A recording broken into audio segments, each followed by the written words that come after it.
Definitely not a safer jail. It's not safe for the officers, it's not safe for the inmates, and it's not safe for the visitors that come there. Welcome back. We are taking a break from format tonight here to bring you an RFL Special Investigation into a string of suicides at the Nassau County Jail. The latest, 32-year-old Iraq War veteran Bart Ryan of East Meadow, Long Island. Now, Bart killed himself with a noose fashioned from a bedsheet just one day after being detained for a DWI charge. Now, during his wake, which took place in February, his family proudly displayed his uniform and his medals beside his coffin. Medals which include the Navy and Marine Corps Achievement Medal, a Good Conduct Medal, and a Meritorious Mast. His death, along with 4 other suicides, they're raising questions about the safety and the care of inmates at the Nassau County Jail. Questions about whether correction officers are taking basic precautions with inmates who have both medical and psychological needs. And now, little over a month after his suicide, Bart Ryan's family, they want answers. Now, Bart's brother, Tom, he sat down with Kim. She joins us now with more. Yes, now Bart Ryan's family says he was both a casualty of war and a casualty of an incompetent jail system in Nassau County. On the night of August 12, 2010, Bart Ryan left the hospital with a prescription for methadone, a pain reliever he was using to detox from drugs. According to his defense attorney, Bart was later picked up for speeding. When the police officer asked if Bart was on anything, Bart responded that he was taking methadone for a drug addiction. He was subsequently charged with a DWI. During a court appearance in February, the judge looked at his record consisting of 2 other arrests involving drugs and remanded him into custody at the Nassau County Jail. Bart survived 24 hours in jail before he made a noose out of a bedsheet and hanged himself. The system is truly, it's flawed. How someone with these issues can, slip through the cracks when everyone knows that you have them, it's beyond me. Tom Ryan, the surviving brother of Marine Sgt. Bart Ryan, says he feels like he sent his brother to war, but lost him in battle when he returned home. He was always fun. He was a dreamer. He always wanted the bigger things in life. He was adventurous, always had a smile on his face. Tom says it was Bart's sense of adventure that inspired him to join the Marines. It gave him the structure that he sought from school and college, but never got. And then when he went to Iraq and came back, that's when we noticed that he was a little different. Never could get a good night rest. He alluded to different things that he saw there, never in detail, quiet about that. Just thought maybe he would work it out on his own. Kind of, yes. He was diagnosed with PTSD. Post-traumatic stress disorder. Correct. And, he battled for a while, and it was very tough on him, tougher than he let on.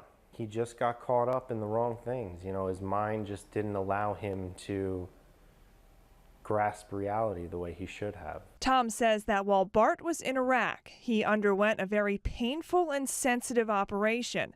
Tom says it led to a dependence on prescription painkillers that, according to Tom, was handed out by the bottleful, all too freely. We started to see him become more dependent on that kind of stuff, where he wasn't able to deal with the problems himself, and he would turn to the quick solution. For the last 6 years, Bart wandered in and out of drug rehab programs and was arrested 3 times between 2008 and 2011.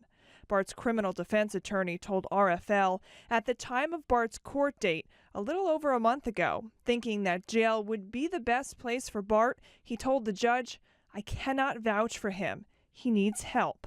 Having heard Bart's history of mental illness and history of drug use, the judge set bail at $5,000 and ordered him to be held at the Nassau County Jail under 72-hour observation. From there, he was supposed to attend a military court special for veterans. It was expected that Bart would be ordered to undergo therapy for his PTSD. But 24 hours into his sentence, something went terribly wrong.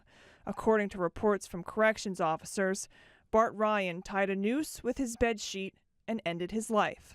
But he was on some psych meds. So was this a case where he needed to have that medication and it was withheld from him?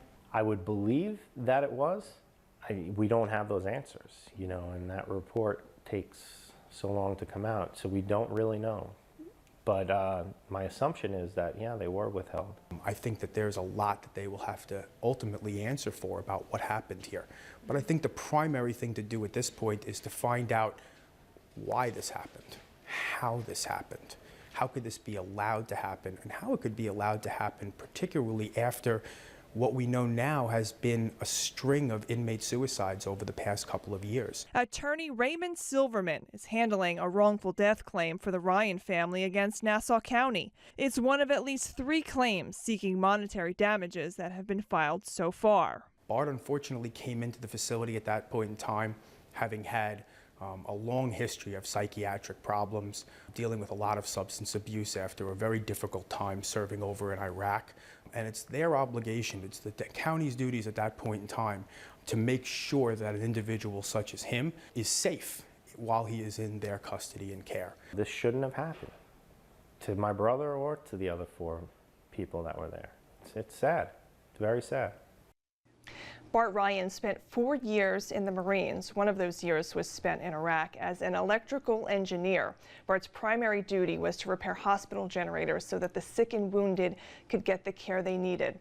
The family's wrongful death claim is seeking $22 million. Rich. You know, Kim, when I first heard the story, I was a little surprised for what he was pulled over for, that he would spend time in jail. But that was a decision that I guess even his attorney struggled with, right? Well, people are saying that the decision to send him to court while he was on methadone is a controversial one. But that aside, there was a history here that was, you know, everyone knew about, that he had PTSD, that he had drug-related problems, that he was in and out of rehab. And during that court date, the judge knew it, and his criminal defense attorney made that clear. And so they had both come to the conclusion that jail would be the safest place for him, and his attorney said, I cannot vouch for him, he needs help. Now, you spoke to his attorney, obviously, in the aftermath of this tragedy. I imagine he's got second thoughts where he's questioning his own choice, right? He's dealing with terrible guilt because throughout this ordeal, when Bart was in and out of rehab, he would go to the criminal defense attorney seeking counseling, and the criminal defense attorney said he did everything he could. Kim, thank you very much. Now.